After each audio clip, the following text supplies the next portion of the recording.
power of positive thinking. Once upon a time in a small village there lived an old lady. She was very old with silver hair and a face full of wrinkles, but her eyes were bright and full of kindness. Everyone in the village loved her because she always happy even when life was hard. She lived alone in a little house near the big banyan tree. She had no children and her husband had passed away many years ago.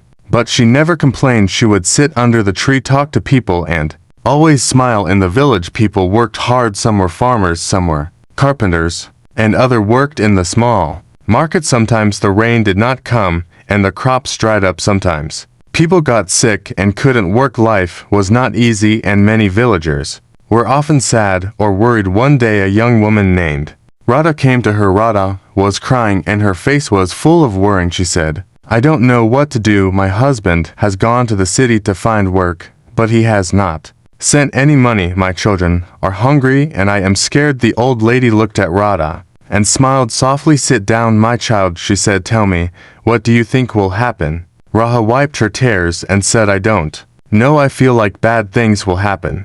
What if my husband cannot find work? What if he forgets about us?" The old lady shook her head gently. "Radha, when we think bad thoughts we feel worse, but if we think good thoughts we feel better. And sometimes good things happen." Radha asked, "But how can I think good thoughts when everything is so bad?" She smiled again and said, "Let me tell you a story." Radha looked at her, curious. The old lady began, "Once there was a poor man who had nothing. He had no food, no money, and no family. He sat by the river crying. An old woman came to him and asked, "Why are you crying?" The man said, "I have nothing. How can I be happy?" The old woman smiled and said, "You have the river, you have the trees, you have the sun. Look around you. There is beauty and life everywhere.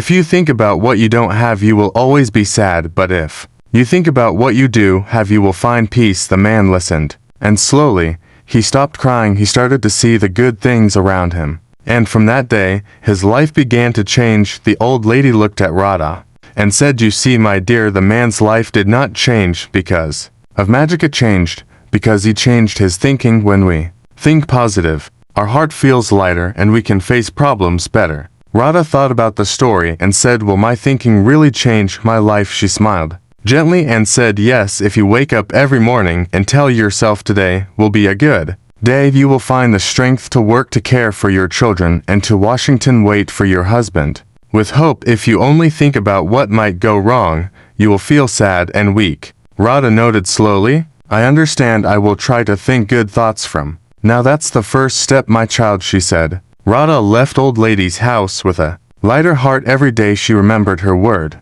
She woke up and said to herself, "Today will be a good day." She worked hard, took care of her children, and prayed for her husband's return. After a few weeks, Radha received a letter from her husband. He had found a job in the city and was sending money back home. Radha was overjoyed. She ran to old lady's house to share the news. The old lady smiled and nodded. "You see, my dear, when we think positive, we invite good things into our life. Problems will always come, but if we face them with a hopeful heart, we can overcome them soon." Old lady's house to share the news. The old lady smiled and nodded. "You see, my dear, when we think positive, we invite good things into our life. Problems will always come, but if we face them with a hopeful heart, we can overcome them soon." Other villagers began to hear about old lady's wise words. Many people came to her and shared their problems. The old lady gave the same advice: think good thoughts and good will come. The villagers loved her even more because her words had changed their lives. She had taught them the power of positive thinking.